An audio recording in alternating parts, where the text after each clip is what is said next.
Today we are installing the rear lift on a Porsche 986. This is the Eurowise lift. I'm Justin and this is Husman Bros, and before we go too much further, subscribe down below. Let's go ahead and get started. Hey, Cousin Rob here. We're gonna go ahead and show you how to do the rear lift on a 986 Boxster featuring the Eurowise suspension lift kit. We've already done one side, so we know what we're doing, so this should go a lot easier. I've pre-loosened everything on this, so it should go really straightforward to be able to get this new lift piece installed. So one of the things that we're going to do is we're going to replace the tie rod. So this one's already loose, as you can hear right there. I've already loosened the bolts. It requires an 18 millimeter on this side, and then it requires a pickle to go ahead and pop this. On this, on the interior part, remember this is an eccentric bolt. Rule of thumb, never use power tools in eccentric bolt, because if you break it, they're hard to fix and hard to replace. But you can see here that it's already loose and ready to be removed. We have marked it so we can kind of get an eyeball of where the new one where this needs to be realigned. I also loosened this drop link right here. There's a piece right here. This piece is loose as well. This will be removed. This lower suspension support here will also be removed. I've not loosened it because it's just very straightforward.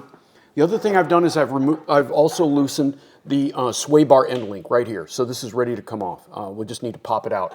The last thing is I loosened the 3 bolts up inside the body that hold the upper part of this shock and mounts it into the body. As soon as we get all these 3 things out, we'll loosen those 3 bolts. We'll be able to actually pull this whole thing down, tilt it out, put the new piece in, and snap it all back in. So besides all these hard points here, you can see we also disconnected the ABS sensor and the brake wear sensor. You can see that they probably do need to be replaced. That we'll make that advisement to the owner and let him determine if he wants to replace them. They're still workable, but kind of just barely. The other thing we've done is we've removed the brake line. There was a wire wrapped brake line. You need a little bit more length because we're dropping this whole assembly down, so we needed to remove the brake. Now, one thing that we did that's different, I don't know if you can see this right here, I put a little rubber cap on top of that. This is a really nice way to stem the flow of brake fluid out of this particular line. It saves brake fluid, it saves it from getting everywhere. Brake fluid, as we know, is nasty. And when we put the new piece on, I'll just take that little rubber stopper out and install the new brake line. We'll show you how we do that. And then as a bonus, we're also going to bleed the brakes, because obviously we've removed quite a bit of the brake fluid. And obviously, the thing is we never want to have air in a brake system. So I've got a very good power bleeder. I have a whole quart of brake fluid. So needless to say, we'll run it all through here to make sure that we get all the air out of the system. In order to get this bolt out, you have to bend the heat shield back. There you go. That's it. Easy peasy, just finding that one spot. So we want to keep these parts together. Notice that this has a special fitting. This is part of the eccentric bolt system. You can see right here, we've already marked it. I just want to keep this on here so that we can come back and get to it a little bit later. We don't have to go searching for it. This part here can be thrown away because this part is going to be replaced, and it comes with a new screw. So we're just going to put that on there and going to drop this in my junk drawer, of which I will make enough money eventually to buy a cup of coffee. So now I'm taking off the drop, this part of the suspension support here. We'll want to keep this bolt here. This is an important one. We raised the car up to get better access. Technically, you can do this job without a lift, but it makes it a lot easier, air conditioning or not. We removed this one bolt here that was a knuckle bolt, and that allows us to get now access to this one here. So this uses a straight through bolt that bolts right up into the body. It's an 18 millimeter socket. So this we do need to keep. This has to go back in. Remember, it's this pickle side here, or this tuning fork side here. This is the lower main control arm. And so we need to remove it from here. And it just takes a little bit of finesse. You can see that this part here moves, so it's going to be pretty easy to put it back in. We can shimmy this back up into the... Now, sway bar link, 15 millimeter socket. And what I always recommend folks to use is a shallow 17 millimeter wrench. The reason being is there's sometimes not a lot of room to get a big, thick, open-ended wrench into it. Once we get this part out, we can tap this out, but I don't want to because I can see it's actually loaded. So we're going to move the suspension to see if we can get a load off the suspension. We'll use my big floor jack there to see if we can put a load on it and lift this up and have this slide out. But as soon as this slides out, we will put this nut back on there so we don't lose it. Thank you. So the next thing we're going to do is we're going to remove this suspension support. The good news is that this is all tied into the subframe, so it's all tied together, so we can remove this bar and not really, it doesn't really impact what we're doing. Nothing's going to fall. 4 of these 15mm bolts. Can you grab that, Justin? Yep. Thank you. You're going to reuse this piece, so don't throw it away. This actually supports the rear subframe of the car. For the next step, you're going to put the top in the service position. We talk about that in our video where we actually replace the pistons on a 996. We're going to take out 3 13mm bolts. 2 of them are easy to get to. Basically, there's a rubber cover here. You just pull it back.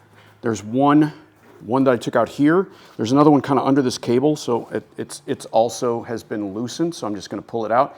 The third one is actually up under inside the trunk.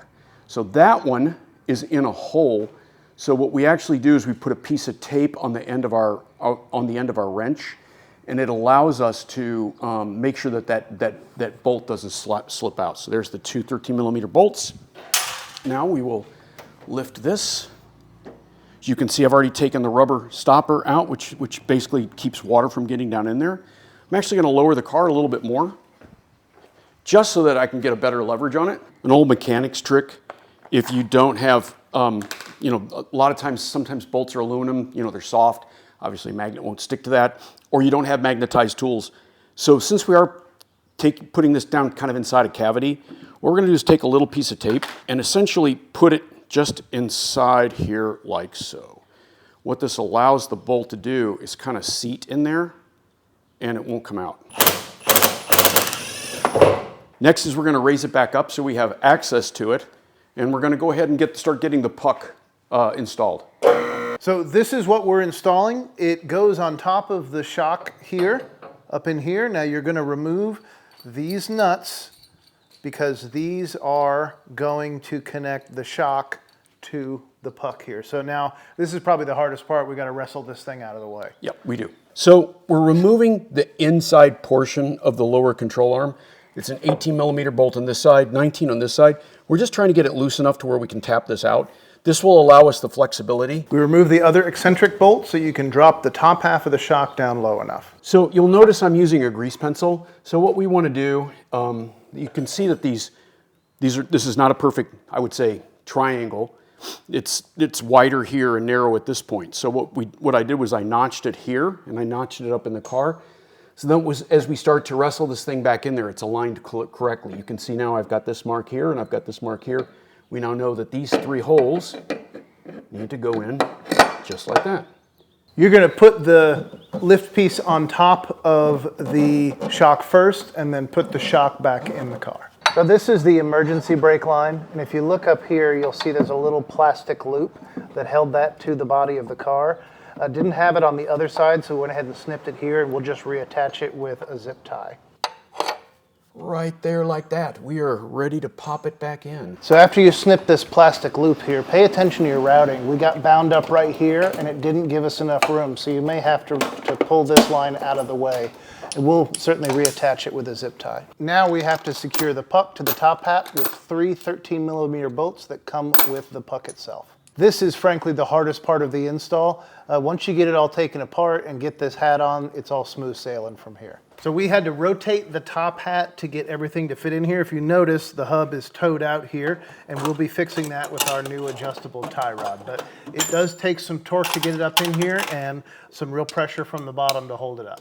This is the hardest part of this install, hands down. Make sure you buy enough beer that your friends won't run away when they get to this part. From here, you're going to attach the top of the shock to the car, just like you removed it with those 3 13mm nuts.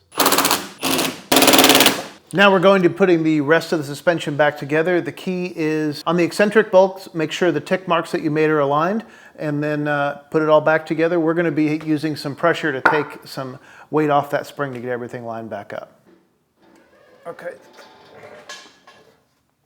All right, we're here. Next, you're going to put the bolt in for the adjustable tie rod. Remember, you have to bend back that heat shield to make it fit, and make sure that you line up your tick marks on your eccentric bolt with the ones that you made before you took this apart. You did make some before you take this apart, right? Now, since the whole suspension is twisted, that's where our adjustable tie rod comes in. That will help you adjust the car and eyeball align it so you can get it to an alignment shop. Anytime you do work, you should get the car aligned immediately, but we've done so much here. Once you finish this job, you have to get the car aligned because you're gonna chew everything up if you don't. This car is gonna be so out of alignment, you'll really need a professional to help put it right. And look for the other video we make of what the specs are to align this car properly. So in order to do this, occasionally you do have to relieve the pressure from the suspension. So if you're not doing it on a lift, have another jack handy so that you can take some of that pressure off your suspension and put all this back together. For most of this, it goes back together the way it came apart, but this is how you fix that twist in the suspension that you'll get in this process. Your order of operations for reassembly. First, this piece, then this piece, then this, then your adjustable arm, then finally your subframe support, and last we will put the new brake line on and bleed. So we've got the brake lines on. Our last step is to bleed the system. We're gonna link to our brake bleeding video down below, say that 3 times fast, and then you'll see how to bleed it. It's the same for most cars. So we'll put it back together. Stay tuned, you'll see it on the ground in just a moment. So the rule of thumb is you start at the caliper furthest away from your tank, and that's when you start bleeding the brakes. Everything's back together. All 4 wheels are back on. The brakes have been bled. So now it's time for the moment of truth. We're gonna drop it down and take it for a drive and see what it's like. Grayson thinks I'm gonna crab walk left. I think it's gonna be just fine. Oh my God, look at how far up it sits. I know, this is funny. Because it's lifted. We got a 2-inch lift on this thing. All right, let's see.